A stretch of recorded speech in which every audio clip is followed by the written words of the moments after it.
Yes, good morning to all the students. You are welcome. Today, this is the video for English compulsory 12th class students. पिछले दो lessons 10 के water ए room 10/8 दोनों को explain कर दिया, summary और उनकी पीडीएफ अवेलेबल हो गई. If you have any problem तो कांटेक्ट टू मी. आज का उसी क्रम में लेसन है थर्ड. लेसन का नाम बेटा थर्ड थॉट, लेकिन यहाँ तीसरी सोच नहीं है, पुनर्विचार. इसका एक शाब्दिक अर्थ है. बहुत अच्छी कहानी है. मैं इसकी पूरी समरी बता रहा हूँ. समरी अगर ध्यान से सुनोगे किसी भी क्वेश्चन के आंसर में कंफ्यूजन नहीं रहेगा. आप तो इस समरी को ध्यान से सुन ले. मैं ऑफलाइन क्लासेस में भी समरी बताता हूँ. समरी अगर आपने ध्यान से सुनी बहुत सारे क्वेश्चन के आंसर याद रह जाएंगे. और दूसरी बात, आपका इसके बाद अपन दूसरी बुक है पनोरमा, उसके 3 लेसन फिर पॉइंट्स लेंगे, तो ध्यान से सुनेंगे कि इस थर्ड थॉट का यहाँ पर पुनर्विचार, यानी पुनर्विचार के बाद में किया गया विचार या प्रस्ताव. कहानी शुरू होती है. हमारे इस पाठ के राइटर है ईवी लूकस. ये है राइटर, ये लेखक है. इनके एक फ्रेंड है, इनके लूकस के फ्रेंड है,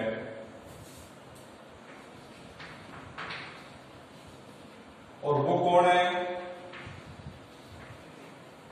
नरेटर ऑफ दिस स्टोरी, जिनके साथ जीवन में एक वाकया होता है. लेकिन ये कहानी वापस हमको जो बताई है वो ईवी ल्यूकस. ईवी ल्यूकस का फ्रेंड है the narrator of the story, जिसके साथ घटना घटी. इस फ्रेंड ने कहानी, इस नरेटर ने कहानी बनाई ल्यूकस को, और लूकस ने उसको एक निबंध के माध्यम से, एक स्टोरी के माध्यम से प्रेजेंट किया. ये जो नरेटर है, he is very found of decorative and pictures. इसको बहुत ज्यादा सजावटी और चीजों का, तस्वीरों का कलेक्शन करने का. The narrator was very fond of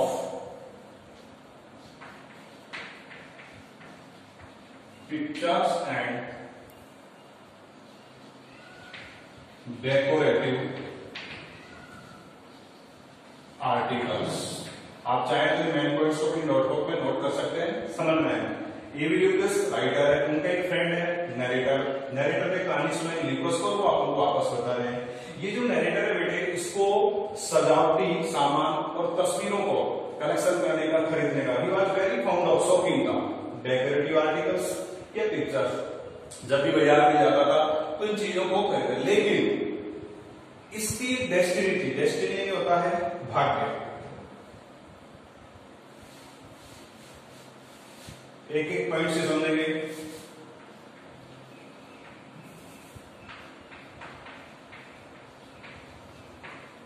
narrator's destiny. Destiny क्या होता है? सौभाग्य. उस लेखक का क्या सौभाग्य था कि ये हमेशा जो चीज खरीदता था, ध्यान से सुनना, वो महंगी से महंगी खरीदता था. और जब ये उनसे ऊब जाता था कि अब ये तस्वीर मुझे अच्छी नहीं लग रही है, ये डेकोरेटिव, तो ये उनको सस्ते में बेचता था. कभी जीवन में मुनाफा नहीं कमाता. खरीदता कहता था he bought the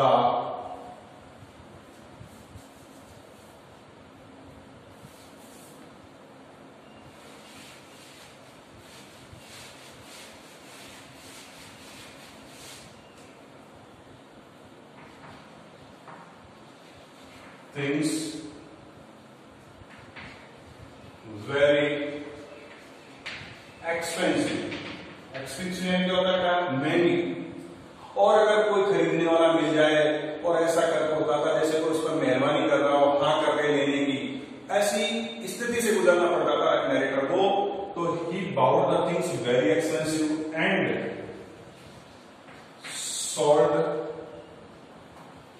very cheap, और सस्ती से सस्ती. ध्यान रखना है. What is the destiny of the narrator?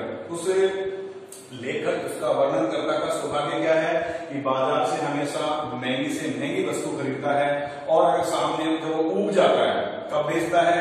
When he became tired of, तब उसको कोई मिल जाए खरीदने वाला, और उस पर जैसे ऐसा लगता था नरेटर को मेहरबानी कर रहा है खरीदने वाला, तो वो हमेशा उसको सस्ती में बेचता था, यानी जीवन में कभी मुनाफा नहीं कमाया। He sold the things when he became tired of them। जब वो इन चीजों से ऊब जाता था, ये टायर्ड ऑफ करता है ऊब जाना, तब वो उनको बेचता था, लेकिन सस्ते में। तो डेस्टिनी बाजार से हमेशा एक्सपेंसिव खरीदता था और सस्ते से सस्ते में बेचता था। दूसरी बात, वो कब बेचता था? जब उन चीजों से, सजावटी सामान से या पिक्चर्स जो भी आर्टिकल्स को खरीद के लाता था मार्केट से, उनसे ऊब जाता था, तब वो उनको बेच देता था। एक दिन जब ये घटना आपकी कहानी शुरू हो रही है, तो ये तो डेस्टिनी को नोट कर लेंगे। डेस्टिनी मतलब भाग्य, कि लेखक का भाग्य कैसा है कि बाजार से महंगी चीज खरीदता है और बेचता है सस्ते से सस्ते। कभी उसने मुनाफा नहीं कमाया और वो जब ऊब जाता है तब इन चीजों को सेल आउट कर देता है। अब कहानी शुरू होती है। एक दिन ये नरेटर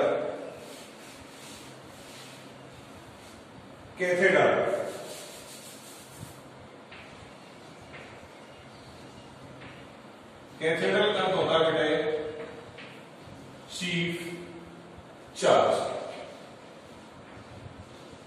वैसे चर्च नहीं होता गिरजाघर, लेकिन कैथेड्रल शब्द उपयोग किया है। एक दिन ये नरेटर लंदन में के किसी शहर में मुख्य गिरजाघर वाले शहर में घूम रहा था, चीफ चर्च। वहां इसका ध्यान, वहां जब ये घूम रहा था तो वहां एक दुकान थी, क्यूरोसिटी शॉप्स। ये क्या होती है? शॉप्स वेयर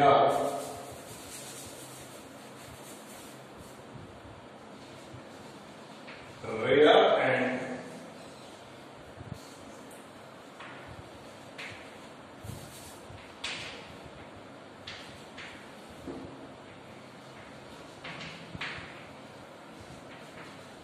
things are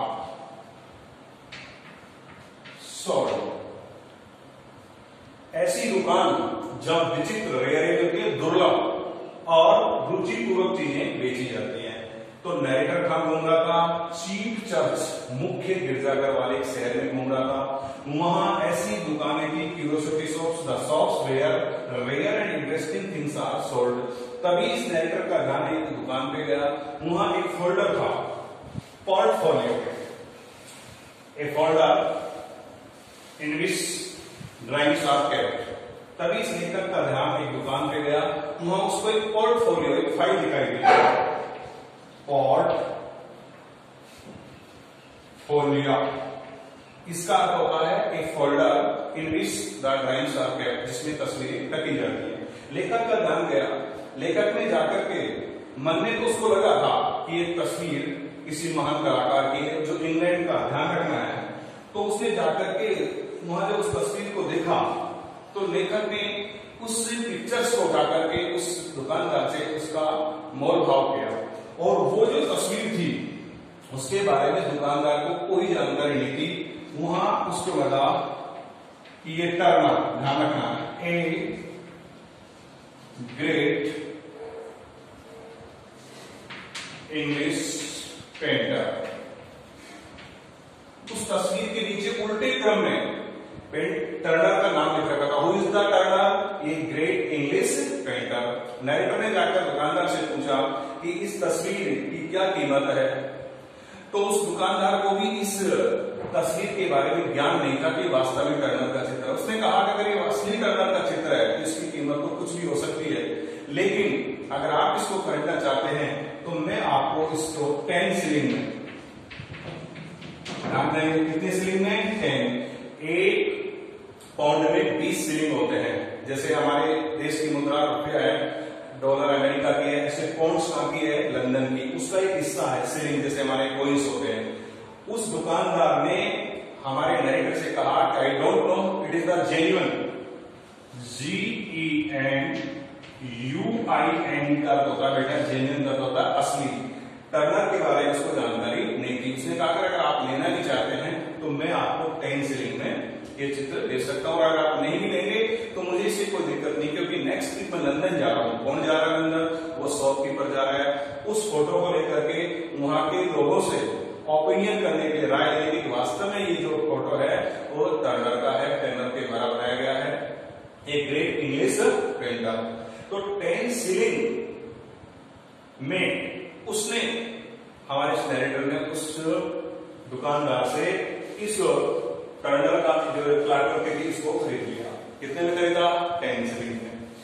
वो कुछ दूरी चला था, और मैंने आपको शुरू में बताया कि लेखक ने कभी भी जीवन में मुनाफा नहीं कमाया था। वो थोड़ी दूर निकला और उसको एक परचेजर, एक ग्राहक मिल गया नरेटर को, और उसने कहा कि if you want to sell the picture, अगर आप इस तस्वीर को बेचना चाहें तो इसके 50 पाउंड दे सकता हूं।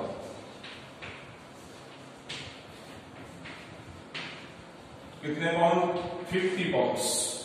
लेखक ने सामने वाले से, very important point of this lesson, कि हमारे नरेटर ने अपनी आत्मा से बार्गेनिंग की। बार्गेनिंग का मतलब मोल भाव करना, BARGAINING, बार्गेनिंग का अर्थ मोल भाव करना। क्योंकि उसने जीवन में कभी मुनाफा कमाया नहीं, तो सामने वाले से उसने ये नहीं कहा कि मुझे क्यों पहुंचे पाऊं, नहीं, उसने तो अपने मन में, अपनी आत्मा से सौदेबाजी की। किसने? नरेटर ने। कि जीवन में पहली बार इतना मुनाफा है। वो टर्नर का चित्र हमारे नरेटर ने कितने शिलिंग में खरीदा? 10 शिलिंग में। और सामने वाला ग्राहक उसको कितना दे रहा है? 50 पाउंड्स।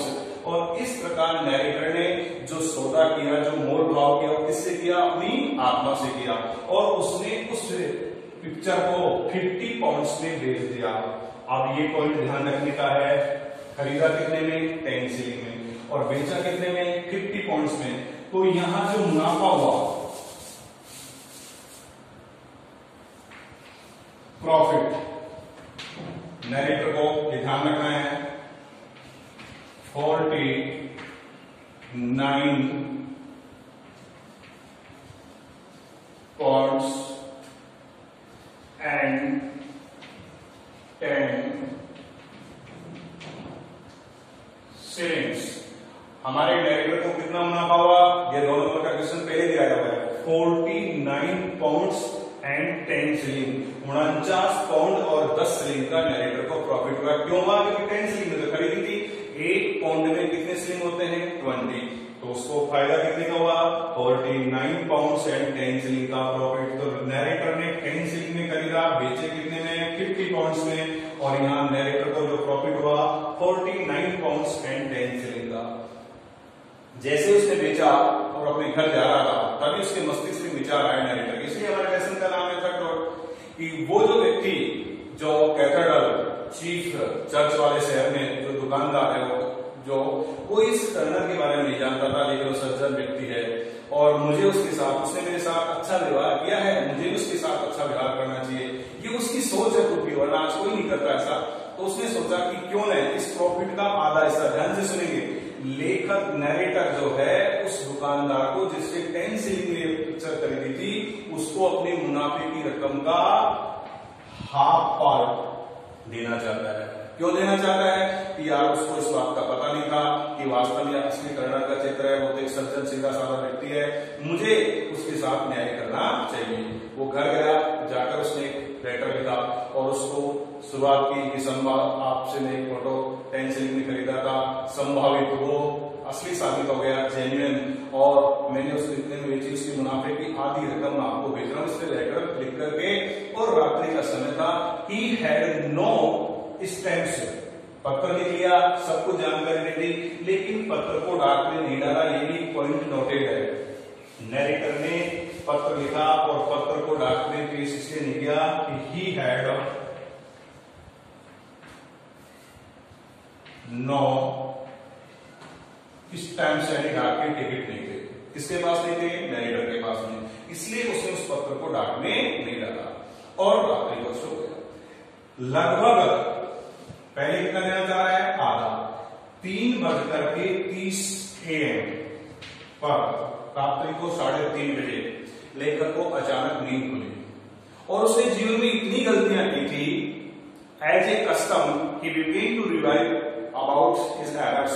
उसकी आदत के अनुसार अपनी उन गलतियों के बारे में विचार करने लगेगा।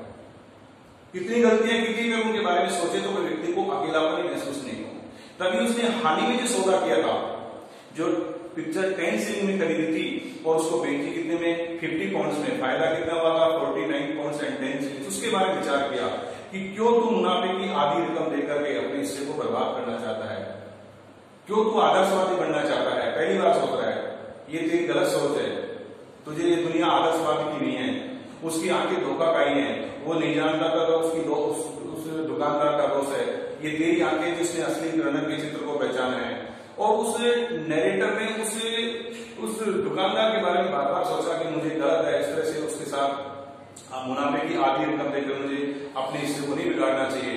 और रात को 3:30 बजे वो इस बार विचार करते हुए उसे कहता, नहीं नहीं, आधा देना बेकार है। ध्यान देंगे, रात को 3:30 बजे रात्रि को जब लेकर के आंखें खुली तो वो आधे से आ गया 10 पाउंड्स।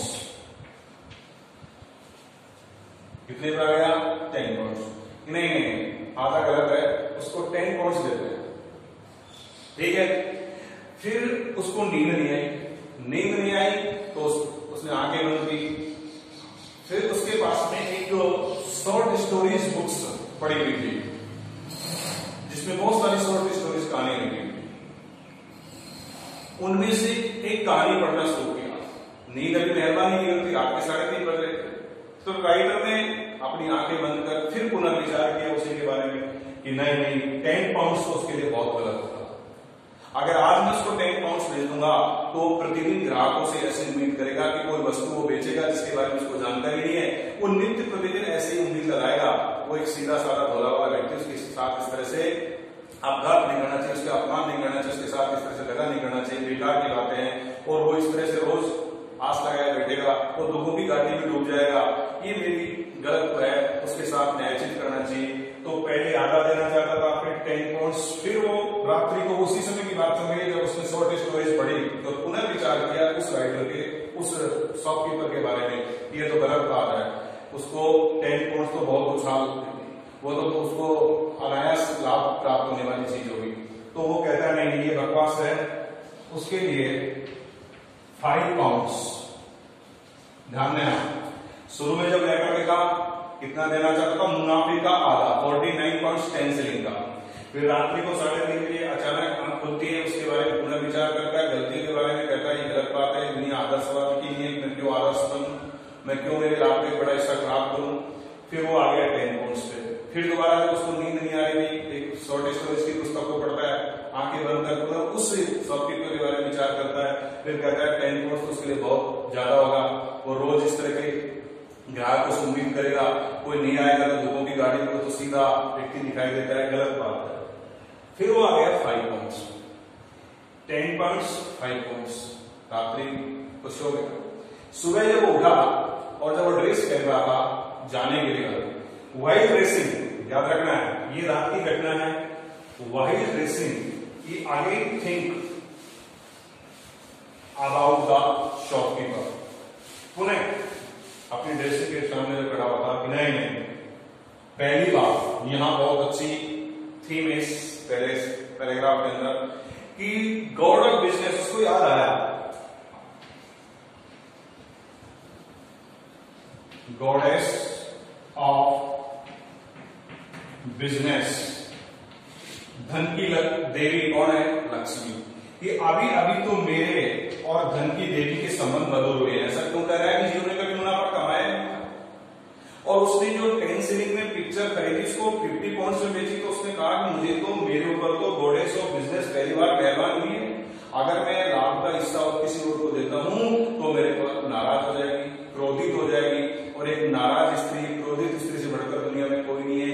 ये बात सुबह सोच रहा है, नेक्स्ट डे में जब ड्रेस पहन रहा है कि आज तक मैंने कभी भी इतना बड़ा मुनाफा नहीं कमाया, धन की देवी लक्ष्मी मेरे पर नाराज थी, बहुत बड़े शर्मबाद मेहरबानी की है, आज अगर मैं ऐसा करूंगा तो फिर वापस नाराज हो जाएगी। उसकी मन की फीलिंग्स आ रही है।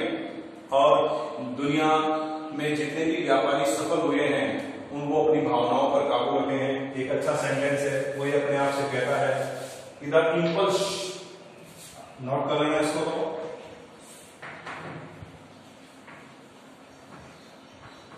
is the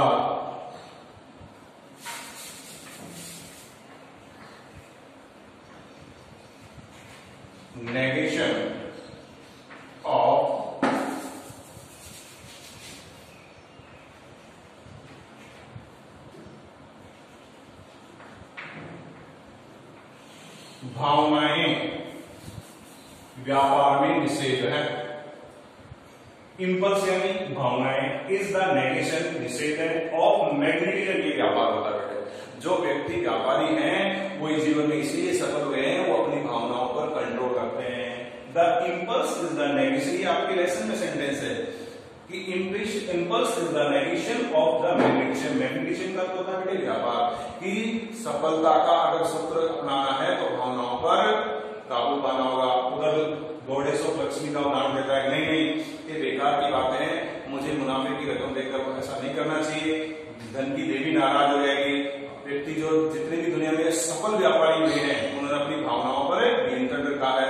मुझे भी अगर इस चित्रकारी में, इस पेंटिंग के लेन देन में अगर सफल होना है, एक अच्छा व्यापारी बनना है, एक अच्छी मुनाफा कमाना है, तो मुझे मेरी फीलिंग्स पर कंट्रोल करना होगा। और इस प्रकार वो पहले बेटे 5 पाउंड्स को 10 पॉइंट्स फिर 5 पाउंड्स, उसने कहा नहीं, उसके लिए 1 पाउंड्स, लास्ट में कितने पे आ गया 1 पाउंड्स, शुरू होती है आधे पाउंड से, फिर होता है 10 फिर 5। उसने सोचा कि 1 पाउंड्स उसके लिए सफिशिएंट होगा। एक लेटर लिखा और उसने 1 पाउंड का चेक डाल दिया और वो एक क्लब में चला गया। जब दोपहर को क्लब में गया तो उसने खेल खेला, और ध्यान रखेंगे वैसे तो BRIDG का अर्थ होता है ब्रिज, यानी पुल होता है, लेकिन यहाँ ब्रिज का अर्थ है एक ताश के खेल से। तो न्यायिक क्लब में गया लंच करने के, वहां उसने बहुत अच्छा खेल खेला ताश का, वो सब कुछ भूल गया, बहुत कुछ पैसे थे जो सब कुछ हार गया, लेकिन उसको एक बात की खुशी थी कि उसने जो लेटर लिखा था और 1 पाउंड का जो चेक था उसकी जेब में था, उसने उसको डाक में नहीं डाला। तो लेकर को खुशी होती डायरेक्टर को कि उसने जो चेक लिखा अंतिम 1 पाउंड का, वो उसकी जेब में रखा हुआ था। शाम का समय था, उसने वापस उसको खोल के देखा, उसने सब कुछ नष्ट कर दिया। फिर वो कहता है कि मोल भाव तो देखने BARGAINI, ये कहता है बार्गेनिंग। मोल भाव तो व्यापार का एक अंग है। It is a part, bargaining is a part of trade. Trade यानी क्या होता है बेटा व्यापार, अर्थात व्यापार में मोल भाव तो चलता रहता है। ये तो एक सीधा साधा एक ग्राहक और एक जो व्यापारी है उसके बीच में सीधा साधा मामला है। ग्राहक जो व्यापारी होता है वो अधिक से अधिक पैसे ऐंठता है और उतना ही मांगता है, और जो ग्राहक है वो उसको देने के लिए बाध्यकारी होता है। इस